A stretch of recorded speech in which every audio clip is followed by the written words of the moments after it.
ಹೀಗೆ ಒಬ್ಬ ಹುಡುಗ ಒಂದು ಇಂಟರ್ವ್ಯೂಗೆ ಹೋಗ್ತಿದ್ದ. ಇಂಟರ್ವ್ಯೂ ಹೋಗೋ ಮುಂಚೆ ಅವ್ನು ಅನ್ಕೊಂತಾನೆ, ಇವತ್ತು ಇಂಟರ್ವ್ಯೂನಲ್ಲಿ ಸೆಲೆಕ್ಟ್ ಆಗ್ಬಿಟ್ರೆ ಬೆಂಗಳೂರಿಗೆ ಹೋಗಿ ಸೆಟ್ಲ್ ಆಗ್ಬಿಡ್ಬೋದು, ಈ ಅಪ್ಪ ಅಮ್ಮನ ಕಾಟನೇ ಇರಲ್ಲ, ಎಲ್ಲದಕ್ಕೂ ಪ್ರಶ್ನೆ ಮಾಡ್ತಾರೆ ಅಂತ ಇಂಟರ್ವ್ಯೂಗೆ ಹೋಗ್ತಾನೆ. ಸೊ ಅವ್ನು ಇಂಟರ್ವ್ಯೂನ ಆಫೀಸಿಗೆ ಎಂಟರ್ ಆಗ್ತಿದ್ದ ಹಾಗೆ ಆ ಆಫೀಸ್ ನ ಎಂಟ್ರೆನ್ಸ್ ಅಲ್ಲಿ ಒಂದು ಲೈಟ್ ಉರಿತಿರುತ್ತೆ. ಸೊ ಅವನಿಗೆ ಅವ್ರ ತಾಯಿ ಹೇಳಿದ್ ನೆನಪಾಗುತ್ತೆ. ಎಲ್ಲಾದ್ರೂ ಬೆಳಗಿನ ಜಾವ ಲೈಟ್ ಉರಿತಿದ್ರೆ ಸ್ವಿಚ್ ಆಫ್ ಮಾಡೋದ್ ಕಲಿ ಅಂದ್ರೆ ಸಣ್ಣ ವಯಸ್ಸಿಂದ ಅವ್ರ ತಾಯಿ ಹೇಳ್ಕೊಟ್ಟಿರ್ತಾರೆ. ಸೊ ಅದು ನೆನಪಾಗುತ್ತೆ, ಹೋಗಿ ಆ ಸ್ವಿಚ್ ಆಫ್ ಮಾಡ್ತಾನೆ. ಸೊ ನಡ್ಕೊಂಡು ಹೋಗ್ತಾರೆ ಕಾರಿಡಾರ್ ಅಲ್ಲಿ ಒಂದು ಡಸ್ಟ್ಬಿನ್ ಬಿದ್ದಿರುತ್ತೆ, ಅದರಿಂದ ಒಂದಷ್ಟು ಕಸ ಕೆಳಗೆ ಬಿದ್ದಿರುತ್ತೆ. ಸೊ ಅವನಿಗೆ ಅವ್ರ ಅಪ್ಪ ಹೇಳಿದ್ ನೆನಪಾಗುತ್ತೆ, ಕಸ ನೀನ್ ಗುಡ್ಸಲ್ಲ ಮನೆಯಲ್ಲಿ, ನಿಮ್ಮ ಅಮ್ಮ ಗುಡ್ಸೋದು, ನೀಟಾಗಿ ಇಟ್ಕೊ ಮನೇನ ಅಂತ. ಅವ್ನ ತಕ್ಷಣ ಅದ್ರಲ್ಲಿ ಇದ್ದ ಕಸನೆಲ್ಲ ಎತ್ತಿ ಡಸ್ಟ್ಬಿನ್ ಅಲ್ಲಿ ಹಾಕಿ ಮುಂದೆ ಹೋಗ್ತಾನೆ. ಅಲ್ಲೊಂದು ಫಿಲ್ಟರ್ ಇಂದ ನೀರು ಸೋರ್ತಿರುತ್ತೆ. ತಕ್ಷಣ ಅವ್ರ ಅಮ್ಮ ಹೇಳಿದವನಿಗೆ ನೆನಪಾಗುತ್ತೆ, ನೀರು ವೇಸ್ಟ್ ಮಾಡಬಾರ್ದು ಅಂತ. ಸೊ ತಕ್ಷಣ ಹೋಗೋದನ್ನ ಆಫ್ ಮಾಡ್ತಾನೆ. ಸರಿ ಅಂತ ಇವನು ಇಂಟರ್ವ್ಯೂ ಒಳಗೆ ಹೋಗ್ತಾನೆ, ಫೈಲ್ ನ ಹಿಂಗ್ ಕೊಡ್ತಾನೆ. ಅವರು ಫೈಲ್ ನ ಇಸ್ಕೊಂಡು ಹಿಂಗ್ ಸೈಡಿಗೆ ಇಟ್ಟು, ಯು ಆರ್ ಸೆಲೆಕ್ಟೆಡ್, ಯಾವಾಗಿಂದ ಕೆಲ್ಸಕ್ಕೆ ಬರ್ತೀಯಾ ಅಂತ ಕೇಳ್ತಾರೆ. ಇವನಿಗೆ ಗಾಬರಿ ಆಗ್ಬಿಡುತ್ತೆ. ಒಂದ್ ಪ್ರಶ್ನೆನೂ ಕೇಳಲಿಲ್ಲ. ಯಾಕೆ ಸರ್ ಅಂತ ಕೇಳಿದಾಗ ಅವ್ರು ಹೇಳ್ತಾರಂತೆ, ಇವತ್ತಿಲ್ಲಿ ಯಾವುದೇ ಇಂಟರ್ವ್ಯೂ ಇರ್ಲಿಲ್ಲ, ನಾವು ಬರೀ CC ಕ್ಯಾಮ್ರಾ ನೋಡ್ತಾ ಕೂತಿದ್ವಿ, ಅಲ್ಲಿ ಹೊರಗಡೆ ಒಂದು ಲೈಟ್ ಆನ್ ಮಾಡಿದ್ವಿ, ಕಾರಿಡಾರ್ ಅಲ್ಲಿ ಕಸ ಹಾಕಿದ್ವಿ, ಅಲ್ಲಿ ನೀರ್ ಸೋರೋ ತರ ಇಟ್ಟಿದ್ವಿ,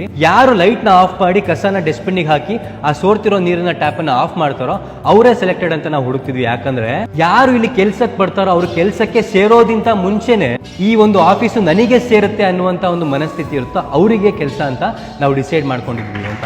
ಜೀವನದಲ್ಲಿ ನಾವು ಎಷ್ಟೋ ಸಲ ಅನ್ಕೊಂತಿರ್ತೀವಿ, ನಾವು ಅಪ್ಪ ಅಮ್ಮ ನನಗೆ ಬೈತಾರೆ, ಫ್ರೀಡಮ್ ಇಲ್ಲ ಅಂತ. ಬಟ್ ಆ ತಂದೆ ತಾಯಿ ಕೊಟ್ಟಿರುವಂತಹ ಸಂಸ್ಕಾರನೇ ನಮಗೆ ನಮ್ಮ ಜೀವನ ಪೂರ್ತಿ ಕಾಯೋದು ಅನ್ನೋದನ್ನ ನಾವು ನೆನ್ಪಿಟ್ಕೋಬೇಕು.